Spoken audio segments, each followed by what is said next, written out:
Welcome to This Explainer. Look, if you've been scrolling through the news lately, you probably feel like we're standing on the edge of this massive, unprecedented cliff when it comes to the future of work. I mean, AI isn't just a sci-fi movie plot anymore. It's literally on our phones, it's in our spreadsheets, and it's completely rewiring how our offices function. But while the headlines love to paint this dystopian, jobless future, the actual data tells a radically different and, frankly, way more optimistic story. We're not just facing displacement, we're stepping into an era of unprecedented human empowerment. So, will AI take your job? It's the million-dollar question, right? And hey, it's completely natural to feel a spike of anxiety about it. It's a super valid concern. We're seeing advanced algorithms write complex code, draft legal docs, even diagnose medical scans in a matter of seconds. When you see a machine knock out what used to take a person days, well, it's super easy to jump to the conclusion that human workers are just obsolete. But before we let the fear take the wheel, let's actually look at what the global economic data is telling us. Okay, it all really comes down to this one number, 78 million.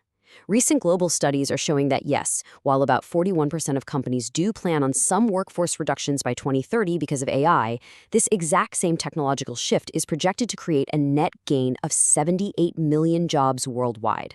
Let that sink in. We're not looking at some mass deletion of human usefulness here. We are looking at a massive transition. The pie isn't shrinking, it's just changing flavors. Okay, let's dive into this. Here is our roadmap for today. We'll start off with the AI job shift. Then we'll break down exactly why roles are vulnerable. After that, we'll hit the augmentation era, talk about the uniquely human edge, and finally, wrap up with how to adapt and thrive. All right, Section 1, the AI job shift. To really wrap our heads around this, we need to understand the global transition, where AI assisting workers is vastly outpacing full automation. Moving on to Section 2, why roles are vulnerable. Let's kind of peek under the hood at the actual mechanics of automation to see why AI targets some jobs and completely ignores others. It basically boils down to a fundamental difference: predictable routines versus complex nuance. Think of AI as a highly advanced pattern recognition engine. If a task is rule-based, if it's repetitive, if it's predictable, like, scanning a document or crunching numbers, that is AI's domain. It totally excels there, and hey, it never needs a coffee break. But the human domain, that's complex nuance. We're the ones who handle ambiguity, empathy, context, and those weird situations where the rules suddenly just change. And that distinction perfectly highlights why certain roles are vulnerable right now. Think about data entry clerks, telemarketers reading strict scripts, retail cashiers, or basic Tier 1 customer service. These roles are at risk precisely because they lean so heavily on those predictable routines we just talked about. And it is absolutely crucial to note here, this isn't because the human workers themselves lack value, not at all. It's just because the specific mechanical tasks they spend all day doing can now be done instantly by software. But here is where the story shifts from fear to strategy. For most knowledge workers, we aren't looking at job elimination, we are looking at role evolution. This basically means your position fundamentally transforms, but you keep your job. Think about a junior financial analyst, right? AI is going to step in and do the data collection that used to take them 3 whole days. So their role evolves. Now they spend those 3 days interpreting that data, crafting strategy, and advising their team. The job title stays exactly the same, but the day-to-day reality completely evolves. Which brings us to Section 3, the augmentation era. We are moving away from a narrative of human versus machine and entering an era of human-AI collaboration. And this brilliantly illustrates exactly how that collaboration plays out in the real world. Let's look at a breakdown from the customer support platform Relay. On one side, AI brings incredible speed, 24/7 availability, and instant knowledge retrieval. On the other side, humans bring empathy, relationship building, and the ability to navigate gray areas. If you try to make AI act empathetic, it just feels creepy and robotic, right? And if you force humans to act like walking databases, they burn out. But put them together, you get an absolute powerhouse. A perfect example of this is the draft and review model. Step 1, an email comes in and AI instantly drafts a super accurate factual response. Step 2, a human agent reviews it, makes sure that context hits right, and layers in genuine empathy. Step 3, the customer wins. They get a lightning-fast but warmly human response.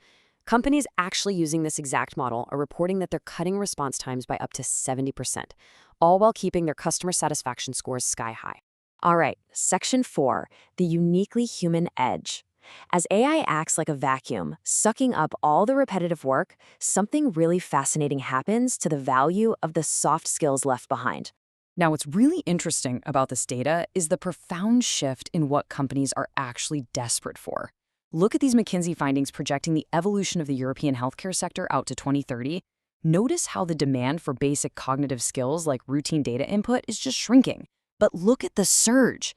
Demand for tech skills is growing right alongside a massive spike in demand for social and emotional skills. We're talking empathy, advanced communication, leadership. The premium right now is on what makes us uniquely human. This leads us to this entirely new concept, the seniorized entry level. According to PwC, the traditional corporate ladder is actively compressing.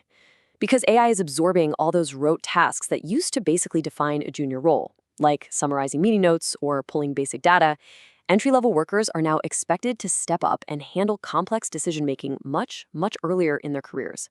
So the entry level absolutely still exists, but the baseline expectations, they've gotten far more senior. So, how do you survive this compressed career ladder? Well, there's one trait to rule them all. The World Economic Forum reports that a massive 85% of organizations cite adaptability as their absolute most critical skill. I mean, stop and think about that for a second. They're looking for someone who has memorized a specific coding language perfectly. They want someone who can learn a new system on Monday, totally abandon it for a better AI tool on Wednesday, and then apply that to a client strategy by Friday. Adaptability is literally the ultimate currency. Finally, Section 5, how to adapt and thrive. We know the shift is happening, so what is your actionable roadmap for reskilling? It really starts with internalizing this idea. The future of the job market will depend less on competing with AI and more on evolving alongside it. Listen, AI literacy is no longer just for the software engineers in the back room. It is the new baseline for everybody.